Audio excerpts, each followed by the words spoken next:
right, hey guys, Jerry from Showtime Audio. So we have another beautiful 76 Corvette Stingray in for a stereo upgrade. So we're gonna show you what we did, show you what was in there, and how we fixed it. All right, so one of the big things with a lot of these older vehicles, I mean, this is a 76, right? So it's almost 50 years old, 5 decades, right? So you have no idea what's been done to the car since then to now. So even if the car looks pristine, behind the scenes, it could be a mess, which this was no exception. Probably been to like numerous shops, numerous iterations, and we want to show you. So this is the radio that was in here. So obviously it was changed out. This isn't the original radio. It's a Sanyo.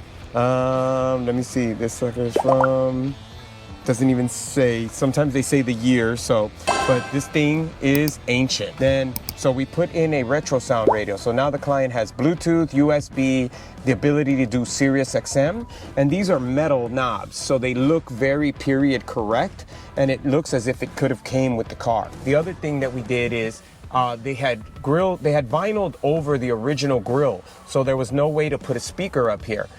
So we made these adapter plates and mounted the tweeters. We like to mount the tweeters up high because it gives you way more vocals and way more detail. When you put the speaker down here with the tweeter down here, it's playing at your ankles, and your ankles don't hear so hot. So we always like to put the tweeters as high as possible. The other thing is, that's what was in the kick. Just slightly different in size, right? So this is a 6.5-inch driver, and that's a 4-inch driver. So just a huge difference. In this case, this driver can only produce, and I don't know if you can hear it, but it's a little crunchy. So this thing didn't even come in working.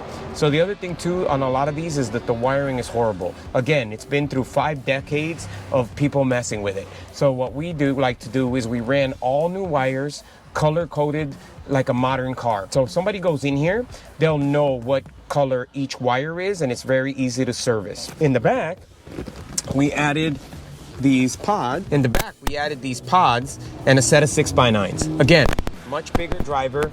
The car originally had no rear speakers. You're still able to fit your tops in here, and it doesn't take away anything from the vehicle.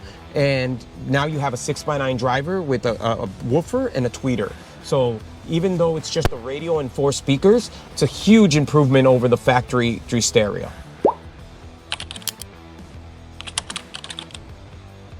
All right, so the other thing is this radio has dual USBs. So now the client has the ability to plug in his phone or just use them as charging. So if they want to just charge the phones, they can do that. Or if they want to plug in a thumb drive or have somebody else hop in the car and plug in, they can do that as well.